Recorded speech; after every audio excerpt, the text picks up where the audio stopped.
Hi friends, ಎಲ್ಲರೂ ಹೇಗಿದ್ದೀರಾ? I hope ಎಲ್ಲರೂ ಚೆನ್ನಾಗಿದ್ದೀರಾ ಅಂತ ಅನ್ಕೋತೀನಿ. ಇವತ್ತು ವೈಕುಂಠ ಏಕಾದಶಿ ಇರೋದ್ರಿಂದ ಎಲ್ಲರೂ ಇವತ್ತು ಶ್ರೀನಿವಾಸನ ದರ್ಶನವನ್ನು ಮಾಡಿ ಎಲ್ಲರಿಗೂ ದೇವರು ಒಳ್ಳೇದು ಮಾಡಲಿ ಅಂತ ಹೇಳ್ತಾ ವಿಡಿಯೋನ ಶುರು ಮಾಡೋಣ. ನಾವು ಇವತ್ತು ಮನೆಯಲ್ಲಿ ಪೂಜೆಯನ್ನು ಮಾಡಿ ದೇವಸ್ಥಾನಕ್ಕೆ ಬೆಳಗ್ಗೆನೆ ಹೋಗೋಣ ಅಂತ ಅನ್ಕೊಂಡ್ವಿ, ಆದರೆ ಆಗಿಲ್ಲ. ಸಂಜೆ ಹೋಗೋಣ ಅಂತ ಹೋಗ್ತಾ ಇದ್ದೀವಿ.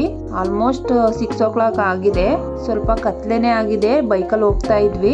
ಕೊಣನೂರಿನಲ್ಲಿರುವ ವೆಂಕಟೇಶ್ವರ ಸ್ವಾಮಿ ದೇವಸ್ಥಾನಕ್ಕೆ ನಾವು ಇವತ್ತು ಹೋಗ್ತಾ ಇದ್ವಿ. ತುಂಬ ರಶ್ ಇತ್ತು ಫ್ರೆಂಡ್ಸ್. ಆದರೂ ಕ್ಯೂನಲ್ಲಿ ಹೋಗಿ ದರ್ಶನ ಪಡೆಯೋದೇ ಒಂಥರ ಖುಷಿ ಆಗುತ್ತೆ. ನೋಡಿ ಎಷ್ಟು ಚೆನ್ನಾಗಿ ಡೆಕೋರೇಟ್ ಮಾಡಿದ್ದಾರೆ ಅಂತ.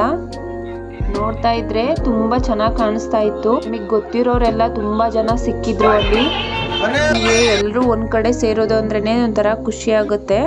ಮೊದಲಿಗೆ ಗಣೇಶನನ್ನ ದರ್ಶನ ಮಾಡಿಕೊಂಡು ಆಮೇಲೆ ವೆಂಕಟೇಶ್ವರ ಸ್ವಾಮಿ ದರ್ಶನವನ್ನ ಮಾಡಿದ್ವಿ. ತುಂಬಾ ಚೆನ್ನಾಗಿ ಅಲಂಕಾರ ಮಾಡಿದ್ರು ಫ್ರೆಂಡ್ಸ್. ನೋಡಿ ಎಷ್ಟು ಚೆನ್ನಾಗಿ ಕಾಣಿಸ್ತಾ ಇದೆ ಅಂತ ದೇವರು. ನಂತರ ಈ ಬಾಗಿಲಿನಲ್ಲಿ ಬಂದು ನಾವು ವೆಂಕಟೇಶ್ವರ ಸ್ವಾಮಿ ದರ್ಶನವನ್ನ ಇಲ್ಲೂ ಕೂಡ ಮಾಡಿದ್ವಿ. ಎಲ್ಲ ಕಡೆನೂ ತುಂಬಾ ಚೆನ್ನಾಗಿ ಅಲಂಕಾರವನ್ನ ಮಾಡಿದ್ರು. ಮುಂದೆ ಪ್ರಸಾದವನ್ನ ಕೊಡ್ತಾ ಇದ್ರು. ಪುಳಿಯೋಗರೆ ಮತ್ತೆ ಲಾಡುನ ಕೊಡ್ತಾ ಇದ್ರು. ತಗೊಂಡು ಹೊರಗಡೆ ಬಂದ್ವಿ. ಹೊರಗಡೆ ಮತ್ತೆ ಕ್ಯೂ ಜಾಸ್ತಿ ಆಗಿತ್ತು. ಇನ್ನ ತುಂಬಾ ಜನ ಬರ್ತಾನೆ ಇದ್ರು.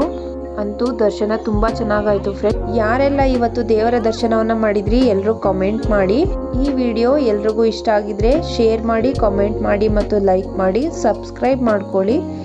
Thank you for watching.